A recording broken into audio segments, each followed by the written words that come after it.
ခုနပြောပြီပေါ့နော်ပေတန်တဲ့လွတ်ပြီဆိုတာဟာလားအလုံးနဲ့လွတ်တာလားအသိနဲ့လွတ်တာလားအသိနဲ့လွတ်တာလေ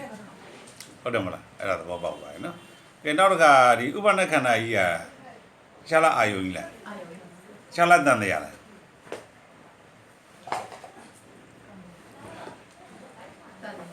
တန်တရားကြီးပေါ့ဘာဖြစ်လို့ဥပနခန္ဓာတန်တရားဖြစ်ရတာဟုတ်ပြီအရှိထားတယ်ရှိထားတဲ့ခါမှာတန်တရားလဲတယ်ဟုတ်လား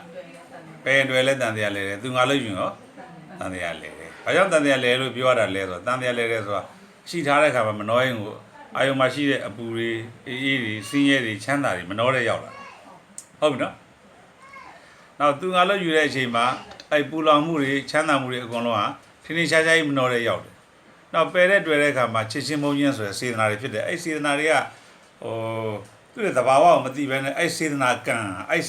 တွေကတတ္တဝါကိုဖြစ်စေတယ်ပြောတာဟုတ်တယ်အဲ့တော့မရှိတာတွေအရှိထားမယ်သူငါလို့ယူမယ်ဆိုရင်ဆိုကြပါစို့အခုနတ်ချမ်းသာရှိတယ်လူချမ်းသာရှိတယ်ဗြဟ္မာချမ်းသာရှိတယ်ဆိုပြီးအဲ့ဒါကိုလိုချင်တဲ့စေတနာမဖြစ်ဘူးလားဖြစ်တာပေါ့ဖြစ်ရင်အဲ့ဒါတွေကတခါအဲ့ဘဝတွေပြန်ရပြန်ဒါမှမဟုတ်ဘာကြောင့်တန်တရားလဲလို့မေးရင်ရှိထားရင်တန်တရားလဲတယ်သူငါလို့ယူရင်တန်တရားလဲတယ်ပယ်ရင်တွေ့ရင်လည်းတန်တရားလဲတယ်ဒါမှမဟုတ်ကျွန်တော်ပြိဿသမုပ္ပါဒ်တွေကိုကျွန်တော်မိုးကုတ်မှာအချိန်ပြည့်နားထောင်ခဲ့ရပေမဲ့ဟာလားခန္ဓာပြိဿသမုပ္ပါဒ်သိရမယ်လို့ပြောပေမဲ့ဒီအာယုံဥပနခန္ဓာကိုမသိတော့ပြိဿသမုပ္ပါဒ်ကိုသိရအကြောင်းရှိသေးတယ်မရှိဘူးအခုကျတော့ဆရာမတို့ကျတော့အခုပြိဿသမုပ္ပါဒ်ကိုနားလည်သွားပြီဟာလားတန်တရားကိုလည်းသိသွားပြီဟာလားအဲ့ဒီဥပနခန္ဓာကြီးကတန်တရားလို့ခေါ်တယ်အဲ့ဘယ်ခါမှတန်တရားလဲတာလဲလို့မေးတော့အဲ့သူ့ကိုဟာလားဒီတက္ကာယဖြစ်ကြောင်းတက္ကာယဆိုတာတန်တရားဥပနခန္ဓာလို့ခေါ်တယ်အဲ့တန်တရားလဲကြောင်းဟောတယ်နော်သမုဒ္ဒသစ္စာလို့လည်းပြောတယ်ဒါကအဲ့တက္ကာယဖြစ်ကြောင်းတဏှာလို့လည်းပြောတယ်ကြိုက်တာပြောဟုတ်တယ်မလားကြိုက်တာပြောကျွန်တော်တို့ကဟလာဒီဘုရားရှင်ရဲ့ဒီတရားသဘာဝတွေကိုလေးနဲ့မှန်ကန်စွာနားလည်ပြီဆိုရင်သူကြိုက်တဲ့ရှုထောင့်ကပြောကျွန်တော်တို့နားလည်နေကဲတဏှာလို့ပြောလို့ရှိရင်ကာမတဏှာဘဝတဏှာဝိဘဝတဏှာဟုတ်တယ်မလားအာယုံ၅ပါးကိုရှိထားပြီးနှစ်သက်ရင်ကာမတဏှာဟလာလူဘဝနတ်ဘဝဗြဟ္မာဘဝရှိရဆိုပြီးရှုထောင့်ရင်ဘဝတဏှာဟလာအဲ့ဒါတွေဘာမှမလို့ရှင်တော့ဘူးဒီတိုင်းသိရင်နေပဲရတာပဲလို့ယူရင်အဲ့ဒါဝိဘဝတဏှာဟုတ်လားသစ္စာမသိပဲနေပဲဝိဘဝတဏ္ဍဒါအဲ့တဏ္ဍတွေအကျဉ်းချုပ်လိုက်ရင်သူ့ဟာဆို၃ပါးမကလို့အပါ1500တသိန်းကျက်တဲ့လောက်များပါစေတစ်လုံးနဲ့ပဲတဏ္ဍအဲ့ဘာလဲဆိုတော့မရှိတာဘူးအရှိထားတာတဏ္ဍပဲအဲ့ဒါစားရင်နာကိလေသာလို့ပြောတယ်ကျွန်တော်တို့သင်ပေးတယ်ကျွန်တော်ခံခဲ့ရတယ်ဒီနှစ်တွေကြာပြီကဲမစားရင်ကိလေသာသေးတယ်လားမသေးသေးဘူးလားသေးလားအေးမသေးဘူးသဘောတည်းသေမဲ့ပြန်မေးလို့လည်းမရတော့အဲ့ဒါနဲ့ပဲကျွန်တော်ဟုတ်လားမဟုတ်လားလည်းမသိဘူးအခုကျစားရင်လည်းတဏ္ဍမစားရင်လည်းတဏ္ဍပြန်တဏ္ဍရဲ့အစစ်တဏ္ဍရဲ့ definition အစစ်ကိုကျွန်တော်တို့မရဘူးပေါ့လေအခုကျတဏ္ဍရဲ့ definition အစစ်ကိုကျွန်တော်နားလည်သွားပြီတဏ္ဍဆိုအခုကဟလာသောတာပတိမနဲ့တတ်မှဘလောက်ကုန်တဲ့တရားဂမ်းမိမနဲ့အဲ့လိုတွေဖြစ်နေအဲ့တော့ကျွန်တော်တို့ကအခက်ခဲလမ်းကြီးကိုပဲတွေးပြီးတော့ကျွန်တော်တို့ရဲ့ဒီလွယ်ကူတဲ့လမ်းကိုမရဘူးအခုကျတဏ္ဍသေးတယ်လွယ်လွယ်လေးကဲတုံညမြေ62ပါးသောမိစ္ဆာဒိဋ္ဌိရရှိသေးလားကုန်ပြီလားအဲ့ကုန်ပြီလေအဲ့တော့ကုန်ရင်တဏှာကုန်တယ်ဆိုတော့ဒိဋ္ဌိကုန်ရင်တဏှာရောဘယ်လိုရပ်တည်မလဲရပ်တည်နိုင်တော့ဘူးတဏှာရဲ့တရားကဒိဋ္ဌိနဲ့မာနမရှိဘူးအရှိယူလားတဏှာမရှိဘူးအရှိယူမှမရှိအရှိတဏှာမာနဟလာဒိဋ္ဌိမရှိရင်မာနရောမရှိတော့အဲ့တော့တဏှာကုန်ခြင်းလွယ်လွယ်လေးတုံညမြင်တဲ့ချိန်တဏှာကုန်တာပဲအဲ့မှာအဲ့တဏှာကုန်နေတာကိုကျွန်တော်တို့ကဟလာဒီဆုံးဖြတ်ချက် decision မချနိုင်တာကဘာဖြစ်လို့လဲဆိုတော့ရှင်းပြမဲ့လူတွေမရှိလို့ဟုတ်တယ်မလားနော်အဲ့တော့သူကမရှိတာအရှိထားမှတဏှာပေါ်ပေါ်လာဟုတ်တယ်မလားအစင်မရှိပါဘူးလို့သိသွားပြီဆိုတဏှာဘယ်နာသွားပြီးတော့မှယက်တည်မှာယက်တည်ကြမရှိဘူးဒါတော့ theory မှာလည်းကြည့်လေစေကကသဗ္ဗသုတ်တံမှာ theory ကိုဘာပြောထားလဲ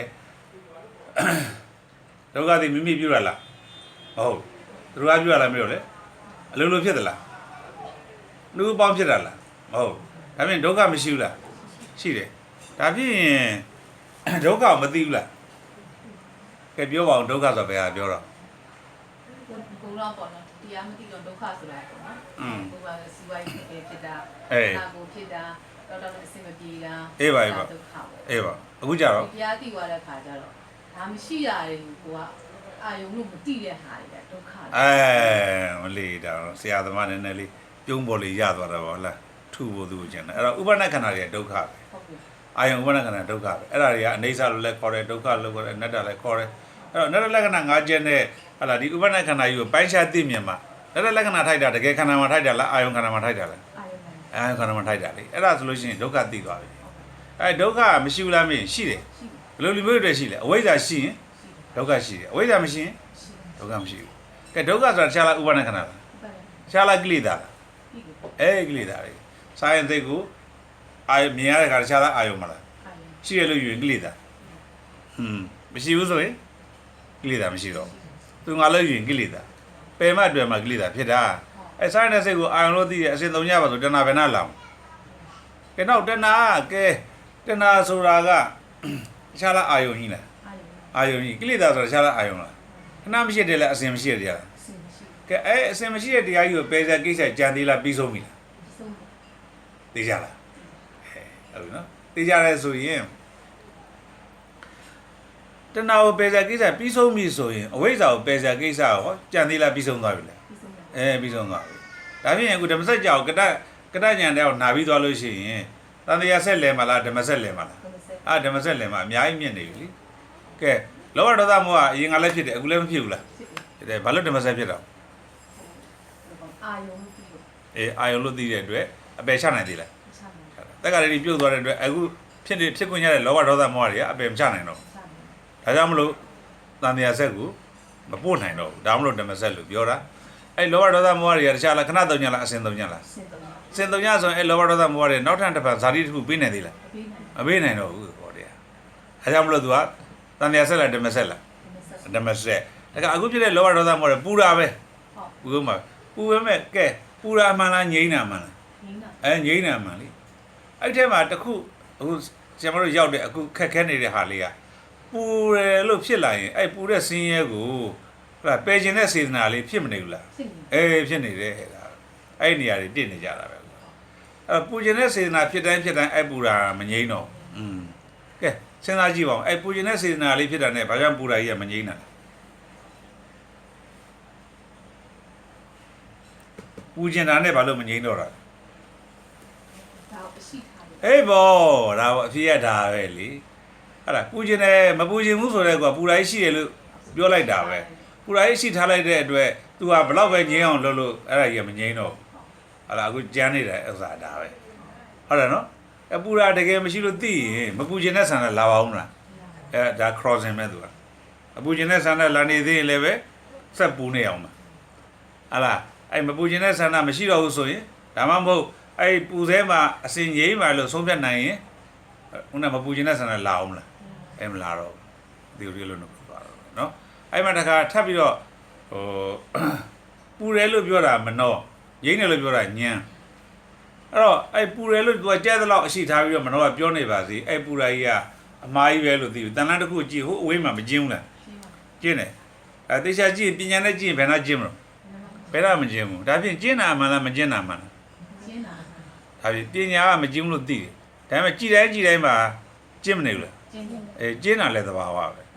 ကျင်းတာကြဲတဲ့လောက်ပြောနေပါစေမကျင်းဘူးဆိုတဲ့အသိဉာဏ်ခိုင်ပါပြီဆိုလို့ရှိရင်အဲ့ဘုကအဲ့ကျင်းတယ်ဆိုတဲ့ခေါ်ဆောင်နောက်ကိုလိုက်ပါအောင်အဲ့ကြရင်ပူလောင်တယ်လည်းငြိမ်းသွားမယ်ဒါဖြစ်လို့ရှိရင်ပူလောင်စဲမှာပူတယ်လို့ပြောတာမနှောငြိမ်းတယ်လို့ပြောတာညံဟုတ်တယ်နော်ခဏငြိမ်းတယ်လားအစဉ်ငြိမ်းတယ်လားအစဉ်ငြိမ်းတာလေဟုတ်တယ်မလားအစဉ်ငြိမ်းတယ်မှာဆိုအခုနာတစ်နေတဲ့နေရာအခက်ခဲလေးမှာအဲ့ဒါလေးတခုကြမ်းနေသေးတယ်စေတနာလေးတခုညှိနေတယ်စေတနာတခြားသင်္ခါရလားသင်္ခါရရှိရင်ဟိုကပြုပြင်ထားရင်ပြုပြင်လို့ဖြစ်တဲ့တရားတွေပေါ်အောင်မှာပဲသဘောတရားဟုတ်ပြီနော်အဲ့ဒါဆိုရင်အခုတော့သိသွားပြီပြုပြင်စရာမလိုပဲသဘာဝတရားကခဏငြိမ်းတယ်လားထာဝရငြိမ်းတယ်လားကဲပူစဲမှာမငြိမ်းဘူးလားအေးတာရောမငြိမ်းဘူးလားအေးတာဘယ်လိုငြိမ်းတာရှိထားတယ်ဘုတ်လေအေးတာကိုဘယ်လိုငြိမ်းတာအေးတာမရှိဘူးအဲ့ဒါဗောအေးတာကိုမရှိဘူးလို့သိမှပဂရိငြိမ်းအောင်မြင်ပါလေဟုတ်တယ်မလားအေးတာမှအရှိထားပြီးတော့အဲ့အေးတဲ့နောက်ကိုတွေ့ပြီးလိုက်နေရင်တော့အဲ့ဒီအရိယာတို့သိမြင်တဲ့ပဂရိငြိမ်းအောင်ရမှာမဟုတ်ဟုတ်လားငြိမ်းရပဂရိငြိမ်းရသည်ဝေဒနာဟုတ်သလားဟုတ်ဘာနဲ့မြင်နိုင်လဲဉာဏ်နဲ့သာလည်းမြင်နိုင်တယ်အဲ့ပဂရိငြိမ်းရသည်တခြားလားနိဗ္ဗာန်ချမ်းသာလားနိဗ္ဗာန်ချမ်းသာတခြားလားပြုဝကိစ္စကုန်ရလားအဲ့ပြုဝကိစ္စကုန်ရအဲ့ဒီပဂရိငြိမ်းရဖះမလို့ပုံငြိမ်းလားကျွန်တော်ကျမတို့မလို့ရော့ငြိမ်းလားဒါဖြင့်ဖះခံစားတဲ့နိဗ္ဗာန်ချမ်းသာနဲ့ အခုမှကျွန်တော်ကျမတို့ခံစားတဲ့နိဗ္ဗာန်ချမ်းသာတယ်ထိုက်ထမ်းမြတ်မတူဘူးလားအဲ့ဒါဘုရားသာသနာလေဟုတ်အရင်တော့အိမ်မက်ပဲအခုကလက်တွေ့လေဟုတ်တယ်မလားဒါဖြစ်လို့ရှိရင်ကဲမငြိမ်းနေရှင်ပဲရှင်ရှိအောင် ငြိမ်းတဲ့အချိန်ကခုပေါ့နော်အရှိထိုင်ငြိမ်းမရှိဘူးဆိုတော့ငြိမ်းငြိမ်းနေကိုကအရှိထားတာမှန်သလားထာဝရမရှိတာမှန်သလား ထာဝရမရှိတာမှန်တယ်ဒါပြင်အရှိထားတဲ့အချိန်မှာပူတယ်ဆိုတော့ကိုယ့်ရဲ့အသိဉာဏ်ကထာဝရမရှိဘူးဆိုရင်အသိဉာဏ်ဘက်ကိုရောက်တာနည်းနေသေးလို့ပေါ့ဒါပဲနည်းလို့ပေါ့သဘောတည်းနည်းနေတာလေဒါပေါ့ကဲကောင်းပြီအခုဒါပြည့်ညတ်နေရပြောတာနည်းရင်ပူတယ်ဟလာနည်းရင်ပူတယ်မနည်းရင်ငြိမ့်နေဆိုပြည့်ညတ်နေရပြောတာကဲပရမတ်နဲ့ကြမှာပြောမယ်နည်းမနည်းသတိရှိမရှိခဏငြိမ့်လားထာဝရငြိမ့်လားဒီတော့တော်ယူရတာဆိုတာဟုတ်တယ်မလားအဲ့ဒါဆိုရင်လွမြောက်ခွင့်ရရတယ်ဒါမှမဟုတ်ဟလာဥပနာခန္ဓာတန်တရားလို့သိရဲဥပနာခန္ဓာခဏမရှိလားအစဉ်မရှိလားအဲ့တန်တရားခဏရလားအစဉ်ရလားအဲ့ပေါ်မှာတိဏ္ဍဝစီကိစ္စသုံးညပေါ်မှာတန်တရားကုံသွားပြီဆိုရင်ဝိကတကတံကတော့သုံးညဖြစ်အောင်အားထုတ်မှလားသုံးညဖြစ်အောင်လုပ်ဆက်ကိစ္စကြံသေးလားသုံးညဖြစ်အောင်လုပ်ဆက်ကိစ္စကြံအဲ့တခြားညာလားကတညာလားတခြားလားနောက်ဆုံးစားလေးလားနောက်ဆုံးစားတခြားလားနောက်ဆုံးဘုရားလားနောက်ဆုံးဘုရားဘုရားစုရဲ့သာသနာလားအဆူဆူသောဘုရားရှင်ရဲ့သာသနာလားဆူဆူသောဘုရားရှင်ရဲ့သာသနာလေအခုမိပြီလေကို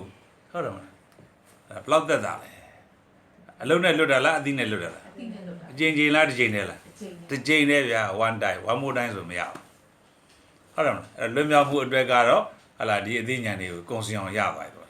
ဒါမှမဟုတ်ဒုက္ခသစ္စာသမုဒယသစ္စာနိရောဓသစ္စာမဂ္ဂသစ္စာဆိုအဲ့ကိလေသာတရားတွေကိုမြင်ရတယ်အဲ့ဒါတွေကပိုင်းခြားတဲ့ကိစ္စပေဇာကိစ္စကြံသေးလားပြီးဆုံးသွားပြီလားပြီးဆုံးသွားပြီလေပြီးဆုံးသွားရင်ဟလာဒီမဂ္ဂင်ဖောင်ကြီးကနိဗ္ဗာန်ဆိုတောင်ကံကတ်မတော့ဘူးကတ်သွားရင်လောဇာကိစ္စကြံသေးလားပြီးဆုံးပြီလားပြီးဆုံးပြီလေမြမပြုတဲ့ကိစ္စကြံသေးလားပြီးဆုံးသွားပြီလားပြီးဆုံးသွားပြီလေအဲ့သစ္စာလေးပါးပုံမှာပိုင်းခြားစရာပယ်စရာမြမပြုစရာပွားစရာကိစ္စပြီးဆုံးပြီလို့သိသွားဉာဏ်ဒီတရားဉာဏ်လားကတ္တဉာဏ်လားအကျဉ်းချင်းလားတစ်ချိန်နဲ့လားပညာသာသနာမှန်သမျှတစ်ချိန်နဲ့ကြည့်ပဲအပယ်လွတ်တာလေတစ်ချိန်နဲ့သန္တရာရတ္တာတစ်ချိန်နဲ့နိဗ္ဗာန်မြင်တာတစ်ချိန်နဲ့နိဗ္ဗာန်ဝင်တာတစ်ချိန်နဲ့ကြည့်ပဲဘုရားတန်လားဒါမှမဟုတ်မဲ့မှန်တကယ်တစ်ချိန်ဆိုရှိရပြောခဲ့ကြတယ်ကျွန်တော်တို့ကဘယ်မဲ့တွေမှမသိဘူးဖြစ်ဟုတ်တယ်မလားရိုးမဲ့ဆို၄ချိန်ဟုတ်တယ်မလားအရဟတမဲ့ဆိုတစ်ချိန်နဲ့ရှိတယ်သဘောတည်းပရမတ်နယ်မှာလည်းအရဟတမဲ့တစ်ခုပဲရှိတယ်နှစ်မဲ့ရှိရင်တစ်ဘက်ခံမယ်လို့ပြောတာဘာလို့ဆိုတော့လာရတ္တမက်ဆိုတော့ကျွန်တော်တို့က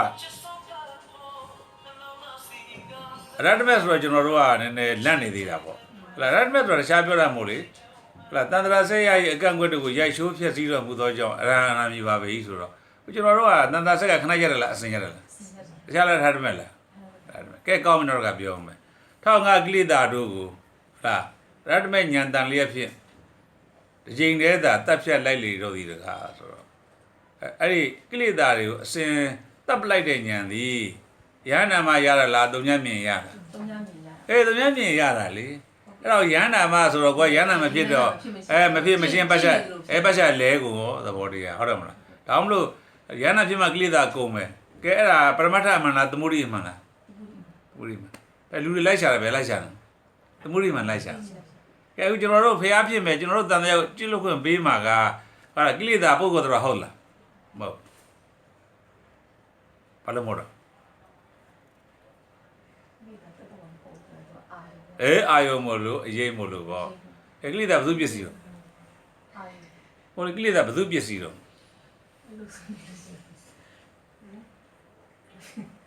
ကိလေသာဘယ်သူပစ္စည်းတော့အေးသူကကိလေသာဟိုပါပြောတော့ဘယ်သူပစ္စည်းလဲဆိုကိလေသာပုဂ္ဂိုလ်တော်ဟုတ်လားမဟုတ်ဘူးဟောဘယ်သူပစ္စည်းတော့အာယုံပေါ့ဘောဘယ်သူပစ္စည်းမှမဟုတ်ဘူးပေါ့ဘယ်သူပစ္စည်းမှမဟုတ်အဲ့တော့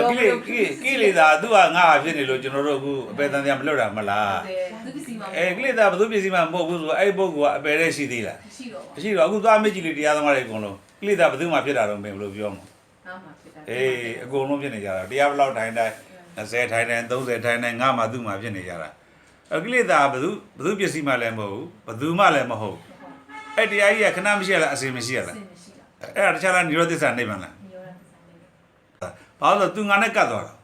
ပုဂ္ဂိုလ်တော်ကိလေသာပုဂ္ဂိုလ်တော်မလို့သိတဲ့အချိန်မှာဒေဟုမီးငိမ့်သွားပြီဘယ်တော့မှမီးမလောင်တော့အဲ့ဒါဘာလဲမပြောဘာမှမဟုတ်ဘူးဘာပုဂ္ဂိုလ်တော်မှမဟုတ်ပရမတ္ထရဲ့အမှန်တရားကိလေသာပုဂ္ဂိုလ်တော်မဟုတ်လို့သိတဲ့အသိဉာဏ်ပိုင်ရှင်ဟာသူ့ရဲ့ရေဘတ်ထဲမှာအပယ်မိလုံးဝမရှိတော့ဘူးအပယ်တန်တဲ့နဲ့ပြန်ပိစမဲ့ဟလား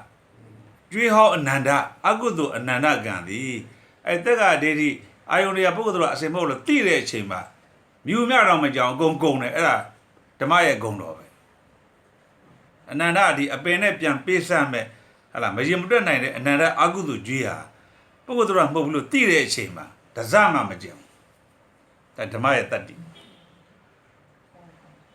ဟုတ်တယ်နော်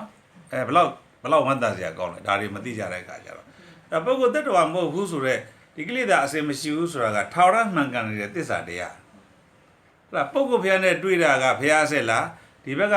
တုံညက်နဲ့တွေ့တာဘုရားဆက်လားအဲ့ဒီပရမတ္ထအမှန်တရားရဲ့သိမှသာလဲချမ်းသာခွင့်လွတ်မြောက်ခွင့်ရမှာလေသို့မဟုတ်ဆိုမရနိုင်ဘူးလေဟုတ်တယ်မလားကဲ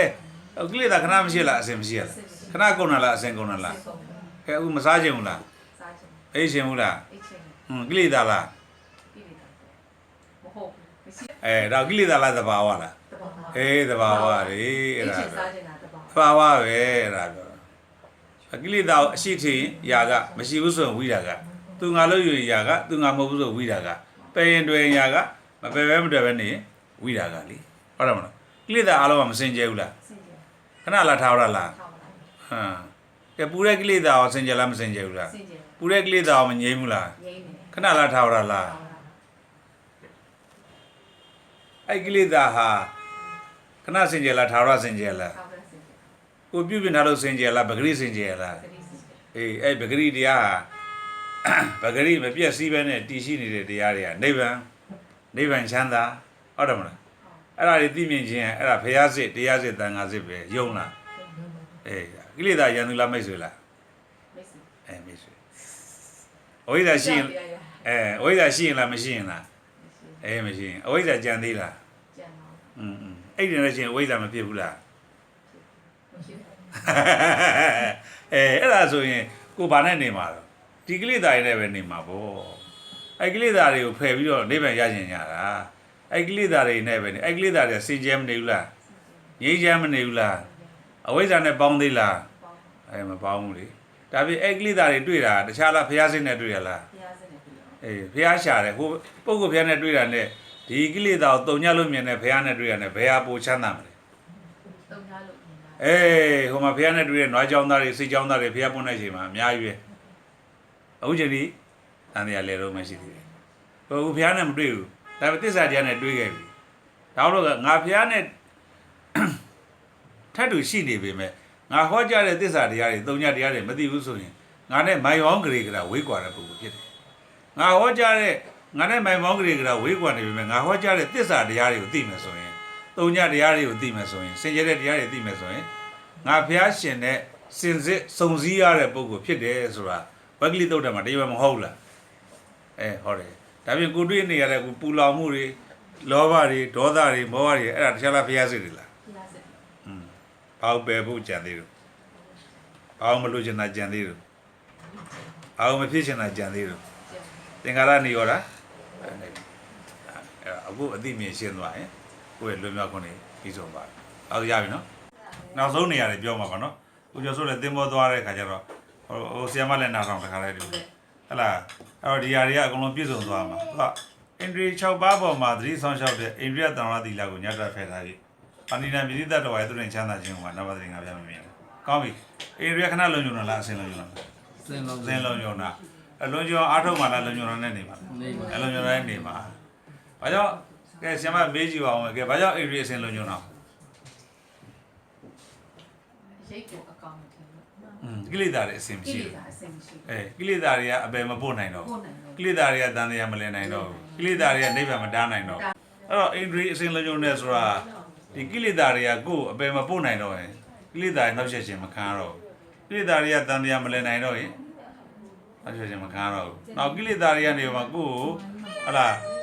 ငြိမ်းမှုမဖြတ်စည်းနိုင်တော့ဘူးဆိုရင်အဓိကနောက်ဆုံးရတာပဲကိုယ့်ရဲ့ငြိမ်းမှုကိလေသာမဖြတ်စည်းနိုင်တော့ဘူးဆိုရင်အဲ့ပုဂ္ဂိုလ်အိန္ဒြိလုံးညုံတာပဲကဲပူရင်ကိလေသာတွေသတိမထားရင်ပူတယ်မ မနှောရင်ကိုပူလောင်တယ်ပေါ့ဒါပေမဲ့သတိနဲ့ကြည့်လိုက်တဲ့ခါကျတော့အဲ့ပူလောင်မှုဟာပူလောင်တာအမှန်လားငြိမ်းတာမှန်လားငြိမ်းတာမှန်လားကဲငြိမ်းတယ်မှန်လားဆိုအဲ့ပူလောင်မှုဟာကိုယ့်ရဲ့ဒီငြိမ်းချမ်းခြင်းကိုသူဖျက်ဆီးလို့ရသေးတယ်အဲ့တော့အိန္ဒြေလုံညုံတယ်လို့ပြောတာနော်အဲ့အိန္ဒြေလုံညုံတာခဏလာထားပါလားဒါပြင်လုံညုံလုံးမှလားလုံညုံတာနဲ့နေပါလားအေးလုံညုံနဲ့နေအဲ့ဒါနိဗ္ဗာန်ချမ်းသာတယ်နေတာပဲလာတန်တန်ပဋိဒံငြိမ်သက်တယ်မြတ်တယ်ဆိုတာအဲ့ကိလေသာကြီးကငြိမ်သက်တယ်မြတ်တယ်လို့ပြောတာကိလေသာကြီးကဘာကြောင့်ငြိမ်သက်ရအောင်ဟုတ်ဘူးအဲ့ကိလေသာကြီးကပူလောင်နေတယ်ပြန့်လွင်စိတ်တွေကခုနပြောလို့စိတ်တွေရှုပ်ထွေးနေတယ်ဆိုကျွန်မပြန့်လွင်တာအဲ့ရှုပ်ထွေးနေပြန့်လွင်တဲ့တရားကြီးကတခြားလားအာယုံလားအာယုံဆိုခဏမရှိလားအစဉ်မရှိလားဒါဖြင့်ပြန့်လွင်နေရလားတည်ငြိမ်နေလားတည်ငြိမ်နေတယ်ဒါကိလေသာကြီးကတည်ငြိမ်နေလို့ပြောတယ်ပူလောင်တာကြီးကငြိမ်းချမ်းတယ်လို့ပြောတယ်အဲ့ပညာနဲ့မြင်ရမယ့်ကိစ္စတွေလေဟုတ်တယ်မလားအခုကျတော့အဲ့ပူလောင်တာကြီးအေးချမ်းအောင်သွားလုံနေပဲတော့မှမငြိမ်းချမ်းဘူးမရဘူးတော့တယ်ဒါဖြင့်အဲ့ပြန့်လွင်နေတဲ့ကိလေသာကြီးကတည်ငြိမ်မနေဘူးလားအဲ့ပူလောင်နေတဲ့ကိလေသာကြီးကငြိမ်းမနေဘူးလားတန်တန်ဆိုတာငြိမ်သက်တယ်သူတို့ကပြက်လွတ်နေပြောတယ်ဟိုကငြိမ်သက်တယ်ပြောတယ်ဟလာကိုတွေ့တာပြက်လွတ်နာတွေတွေ့တယ်ဟိုဖေကပြောတော့ငြိမ်သက်တယ်ပြောတယ်မြင်သေးလားမမြင်တော့ဘူးလေအဲပြက်လွတ်နာတွေကအစင်မရှိဘူးဆိုတော့တခြားလားငြိမ်သက်နေတာငြိမ်သက်နေတာလေငြိမ်သက်အောင်လုပ်ရမလားငြိမ်သက်တာနဲ့နေမလားနေရအဲဒီတန်တန်ဆိုတာအေးချမ်းတယ်လို့ပြောငြိမ်ချမ်းတယ်လို့ပြောအဲပူလောင်နာကြီးကတခြားလားအေးချမ်းတာအေးချမ်းအောင်လုပ်ရသေးလားမလုပ်ရဘူးသဘောတရားတော့အဲ့လိုနေရမှာဒါအောင်လို့တည်ငြိမ်အောင်လည်းမလုပ်ရဘူးအဲ့ဒါမှတည်ငြိမ်တာနဲ့နေရမယ်ဟုတ်ပြီနော်ရှိပြီးသားပညာလို့ပြောတယ်ရှိပြီးသားပညာလည်းမသိဘူးအဲ့ပဂရိစိတ်တွေကရှိပြီးသားပညာတွေကြီးပဲပဂရိငြိမ်းချမ်းနေတာပဂရိငြိမ်သက်နေတာကိုသိရတယ်ဟာဟုတ်လားငြိမ်းချမ်းအောင်မလုပ်ရတာတည်ငြိမ်အောင်မလုပ်ရတာတွေကရှိနေလို့ပေါ့ဟုတ်တယ်မလားအဲ့ရှိတာတွေသိသွားပြီဆိုရင်အဲ့ဒါပညာဖြစ်တာအရင်တော့ကျွန်တော်ရဟန္တာဖြစ်မှကိလေသာကုန်မယ်လို့ပြောတယ်ဟုတ်တယ်နော်အခုကျတော့ရဟန္တာဖြစ်မှကိလေသာကုန်တာအမှန်လားအဝိဇ္ဇာမရှိတော့လို့ကိလေသာကုန်တာအမှန်လားဝိဇ္ဇာအခုကျတော့ရဟန္တာဖြစ်မှကိလေသာကုန်ပါဆိုတော့ကိုကအဝိဇ္ဇာလည်းမရှိကိလေသာလည်းကုန်တယ်လို့ပြောတယ်ရဟန္တာမဖြစ်သေးလို့ယုံလားမယုံတော့အဲ့ဘာကြောင့်လဲပညာအယူလေပရမတ်ထဲယူလာပြီးတွေးလို့ဒုက္ခတွေရောက်တာဒါပညာပရမတ်ဆက်ဆက်မှုသိရမယ်လို့ပြောတာတော့နော်ဒါအောင်လို့ပရမတ်မှာကိလေသာဘယ်သူပစ္စည်းရောဘယ်သူပစ္စည်းမှာဘယ်သူပစ္စည်းမှာ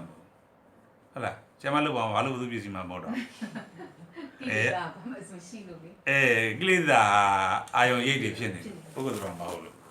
ခဏမရှိလားအစဉ်မရှိလားအစဉ်မရှိအစဉ်မရှိတော့သိရင်တခြားလားအပယ်လွတ်တာလားအပယ်လွတ်တာတခြားလားတန်တရားရတာလားတန်တရားရတာဟုတ်တယ်မလားအဲ့ဒီအကျိုးတွေရတာလေအဲ့တော့အခုအဲ့ဒီအကျိုးတွေကိုရတယ်လို့မသိတော့ဟောဒါရဟန္တာမှမဟုတ်တာဆိုပြီးတော့ပတ်ချက်လေသွားတယ်အဲ့ဘုရားစင်နဲ့တွေ့ပြီးဘုရားစင်မှလည်းမသိတရားစင်နဲ့တွေ့ပြီးတရားစင်မှလည်းမတွေ့မသိတန်ခါစင်နဲ့တွေ့ပြီးတန်ခါစင်မှလည်းမသိဘူးအဲ့ဒါတွေကဘာဖြစ်လဲဆိုတော့ပညာအယူတွေလွှမ်းမိုးနေတယ်မြတ်ကလပ်ပတ်လို့ပညာအမှန်တရားတွေကိုတကယ်အမှန်လို့ထင်နေတယ်မြတ်ကလပ်ပတ်လို့ပညာအမှန်ဆိုတာအပြောပဲမှန်တာအရှိမှန်မဟုတ်ဒီပရမတ္တအမှန်ကအရှိမှန်ကြီးကိလေသာအစဉ်မရှိရတခြားလားနိဗ္ဗာန်လားခဏရှိရလားထာဝရရှိရလားအရှိမှန်ဟိုကသမုဒိအမှန်ဒီကတကယ်အရှိတဲ့အမှန်တကယ်ရှိတဲ့အမှန်ကိုသိမှသန္တရာတွေကလွတ်ကြမှာအခုကျတော့သမုဒိအမှန်နဲ့သွားတိုင်းတဲ့အခါကျတော့အလုံးပြည့်စည်ကုန်အဲ့ဒါတွေလူတိုင်းမှာဖြစ်နေကြတဲ့ပြဿနာတွေဒါပြင်ရှိပြီးသားပညာဆိုတော့ကဲကိလေသာတွေစင်ကြယ်နေတာတခြားလားပဂရိတရားလားကိလေသာတွေစင်ကြယ်တယ်ဆိုရင်ကိလေသာတွေငြိမ်းတာတခြားလားပဂရိတရားလားပဂရိတရားလေအဲ့လိုပညာသိသွားပြီဆိုရင်ရှိပြီးသားပညာဟုတ်ပြီနော်ကဲရဟဘုစိတ်ရဖို့အတွက်ရဟနာဖြစ်เสียလူသေးလားမလူတော့ရဟနာဆိုတာပညာနဲ့ရှိတယ်ပရမတ်နဲ့မှမရှိဘူးအဲ့ပူရာမရှိတာတခြားလားငြိမ်းတာလားငြိမ်းတာအေးတာမရှိတာအဲ့ငြိမ်းရဖះမရလားကျွန်တော်လူတော့မရဘူးလားထပ်ထပ်မဲ့ရကြတာပဲဒါမှမဟုတ်ဒီဘက်မှာဥမုဒ္ဒိယကြွေးကြော်တာဘုရားရိယတို့ခံစားတဲ့နိဗ္ဗာန်ချမ်းသာကိုဘုရားရိယတို့ကဲ့သို့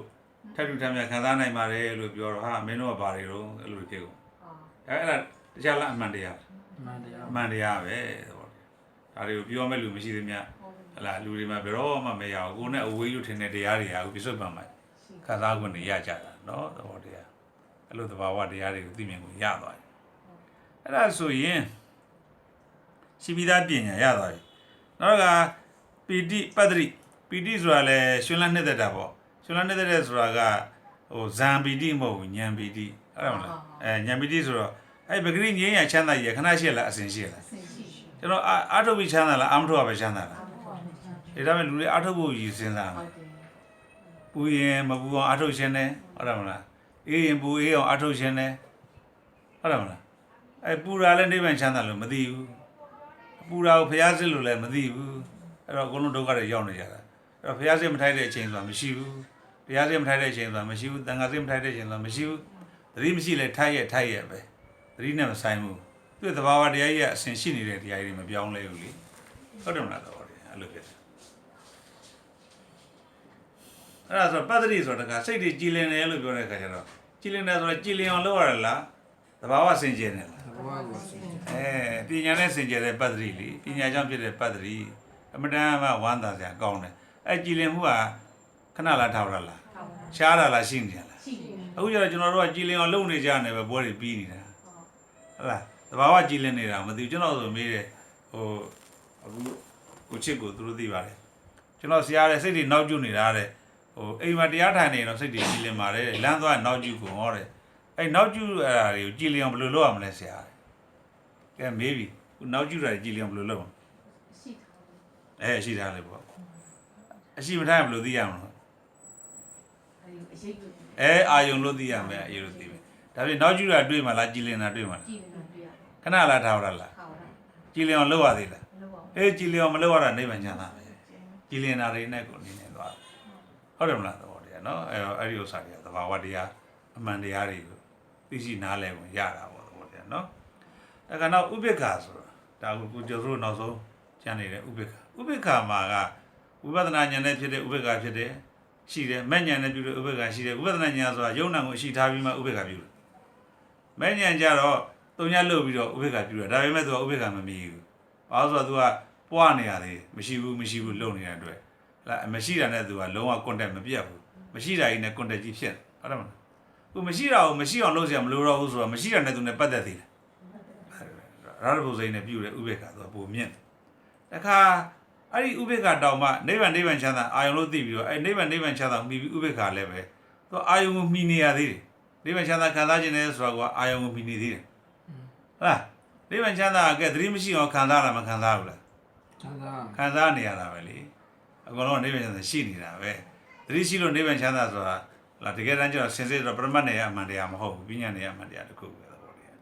းဟုတ်တယ်မလားနောက်ပြေဆုံးဥပိ္ပခာဘာလဲဆိုတော့နိဗ္ဗာန်ကနိဗ္ဗာန်ကြီးသည်ဒုက္ခကင်းတာသည်နိဗ္ဗာန်ကြီးသည်အကြောင်းကျိုးလားအကြောင်းကျိုးကင်းတဲ့တရားလားအကြောင်းကျိုးကင်းတဲ့တရားရာဇဘုစိတ်ကအကြောင်းကျိုးတရားလားအကြောင်းကျိုးကင်းတဲ့တရားလားရာဇဘုစိတ်သည်အကြောင်းကျိုးကင်းတာအကြောင်းကျိုးကင်းတဲ့တရားအဲ့စင်ကြယ်နေတာကသူကအာယုံပြီးစင်ကြယ်လားသူကသူစင်ကြယ်လားသူစင်ကြယ်သဘောပေါက်လားဒါဖြင့်အာယုံပြီးတော့စင်ကြယ်လားသဘာဝတိုင်းစင်ကြယ်လားသဘာဝတိုင်းဒါဖြင့်သူကမှီစရာလိုသေးလား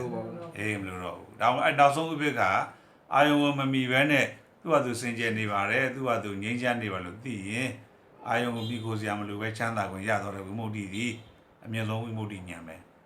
အဲ့ဒီပေါ်မှာအဲ့ဒီအရာတွေနဲ့ဗဂရိစင်ကြယ်တာတွေနဲ့အပ္ပမရိယတမ္မန္တိဋ္ဌနေမယ်ဆိုရင်ဟလားအရိယာတို့သုံးဆောင်ခံစားအပ်တဲ့အေးချမ်းသာငြိမ်းချမ်းသာပင်စင်ချမ်းသာဆိုတဲ့ချမ်းသာသုံးမျိုးလုံးကိုဟလားခံစားနိုင်တဲ့ဘဝတွေရောက်ပြီးတော့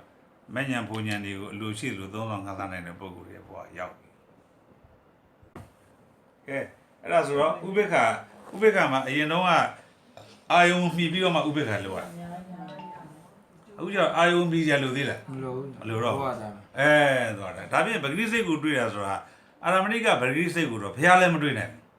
ဘူးလူတွေကအကုန်လုံးကိုးဝယ်ကြတာကအဲ့ဒီအာရမဏိကပဂရိစိတ်ကြီးကိုအလုံးလူချင်းရချင်ကြကဲအာယုံကစင်ကြယ်တယ်ဆိုအာရမဏိကပဂရိစိတ်ဖြစ်ပါစေလို့ဆုတောင်းကြလို့သေးလားမလိုတော့ဘူးလေသဘောတရားအဲ့ဒါဆိုရင်ဟလာတို့တွေ့ရတဲ့စိတ်တွေအာယုံမှာတွေ့ရစိတ်တွေအကုန်လုံးဒီတခြားလားပဂရိစိတ်တွေဟိုစိတ်ဒီစိတ်မလို့ဘူးသဘောတရာ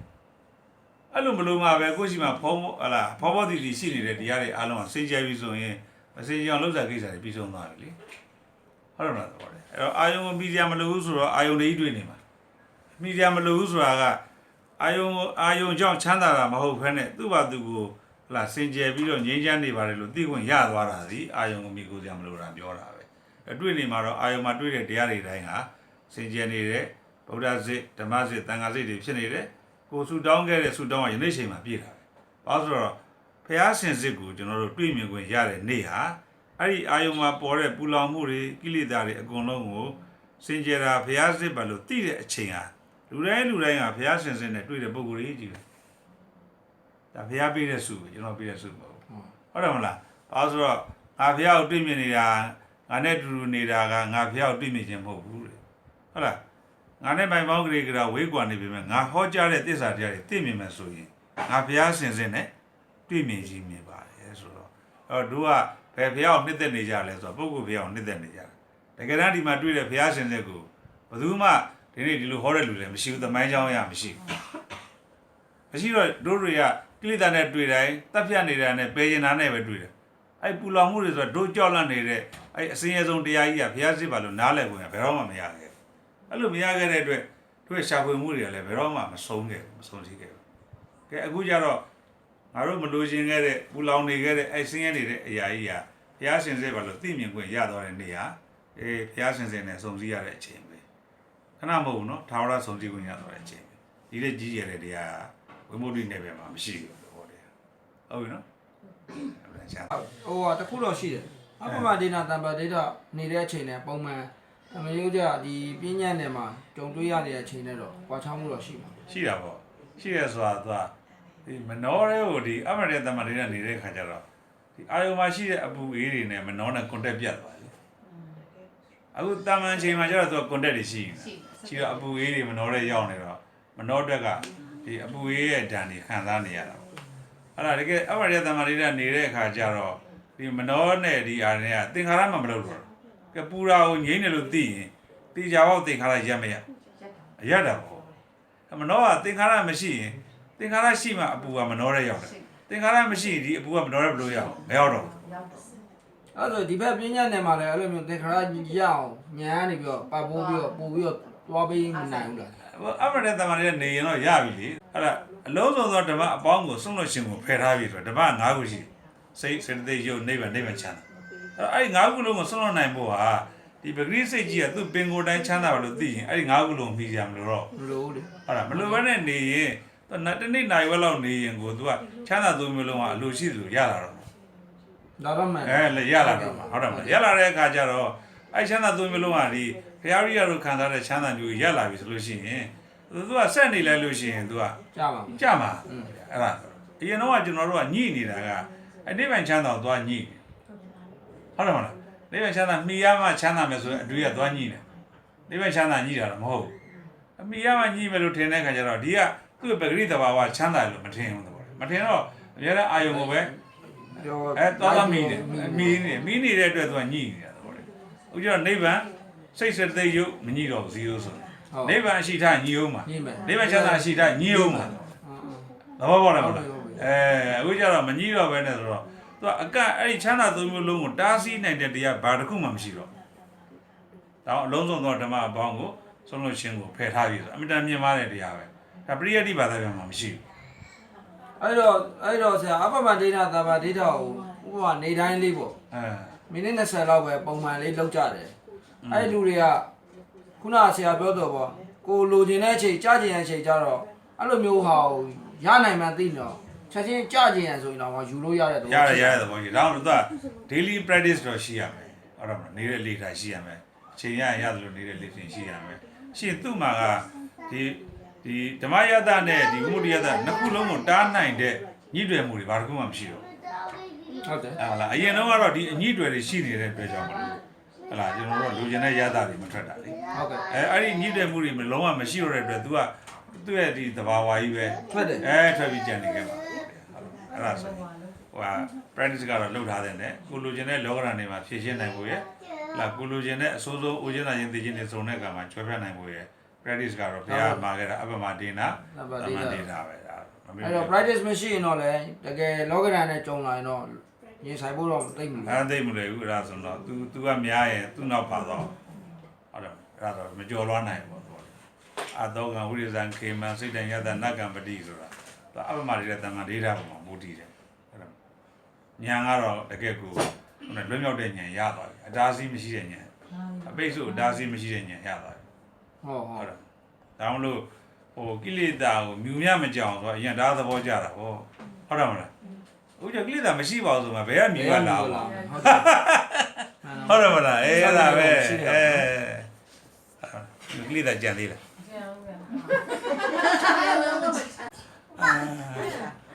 အဲ့ဒါပါပဲနောက်ဆုံးတော့ဉာဏ်နေဖြစ်သွားတဲ့အခါကျတော့လေ ညှိတွယ်မှုတွေလွတ်မြောက်ပြီးတော့အမတန်ချမ်းသာကိုနေရသွားဘလောက်အောင်ဖို့ကောင်းလဲဟုတ်တယ်မလားတရားစင်းနဲ့တွေ့ရပြီတရားစင်းနဲ့တွေ့ရပြီတန်ခါစင်းနဲ့တွေ့ရပြီအမြန်ဆုံးဝိမု ക്തി ရတာဆိုတာလဲဒါအခုမှအခုမှတကယ်ဟောအရင်တော့ကျွန်တော်တို့ရမ်းတာပဲဒါပေါ့ step by step လက်ခဲ့ရတာလေလုံးမအဲ့လိုခံစားရမယ်ထင်တာလေကိုနဲ့မှမဆိုင်အဲ့လိုဖြစ်နေတာလေဘဝတွေကတော့ဘယ်နှဘဝမအောင်ပါအဲ့လိုတွေအခုကတော့ဘုရားရှင်တို့မြင်တဲ့နိဗ္ဗာန်ချမ်းသာကိုဘုရားရှင်တို့မြင်တယ်လို့မမြင်ဘူးလားမြင်တော့မြင်ပြီဘုရားရှင်တို့ခံစားတဲ့နိဗ္ဗာန်ချမ်းသာကိုအခုကျွန်တော်တို့မခံစားနိုင်ဘူးလားအဲ့ဒါဘုရားသာသနာပဲလေအခုကျတော့ဟိုမှာဒါတွေပြောဖို့နေတာဒါအကုန်လုံးကြောက်လန့်နေကြနိဗ္ဗာန်တော့ငါတို့တော့ဘယ်နှနေမှမသိဘူးလုံနေဟုတ်တယ်မလားတော့အခုကျတော့အကုန်လုံးဟလာထပ်တူထပ်မြကြီးယောက်ျားမိန်းမမဆိုင်ဘူးအသက်ကြီးရခဲ့တယ်လုံးဝမဆိုင်ဘူးအသိဉာဏ်ဖြစ်တဲ့ပုဂ္ဂိုလ်တိုင်းထပ်တူထပ်မြခံစားခွင့်ရပါဘာလို့ဆိုတော့စဉ်းစားကြည့်လေဟလာအပူမရှိတာနိဗ္ဗာန်ချမ်းသာလေအေးမရှိတာနိဗ္ဗာန်ချမ်းသာလေဟုတ်တယ်မလားဝေဒနာမရှိတာနိဗ္ဗာန်ချမ်းသာလေအဲ့နိဗ္ဗာန်ချမ်းသာဘုရားမလို့ပို့ပြီးအေးတယ်မှမရှိတာရဟန္တာမလို့လျှော့အေးတယ်မှမရှိတာဟုတ်တယ်မလားအဲ့ဒီအားတွေကဟလာဉာဏ်ဖြစ်တဲ့လူတိုင်းကကြည်တူညီမျှခံစားခွင့်ရတယ်သာသနာပဲဆရာမချမ်းဘူးအကုန်လုံးဘုရားခံစားနိုင်အောင်ပေးခဲ့တာဝိမု ക്തി သာသနာအမှန်တန်အောင်ဖို့ကောင်းတယ်ဟုတ်နော်ဘုရားသာသနာလည်းသိအောင်ဘုရားသာသနာစီရန်ဒိဋ္ဌိဘုရားသာသနာစီရန်ဒိဋ္ဌိဘုရားသာသနာစီရန်ဒိဋ္ဌိသာဓုသာ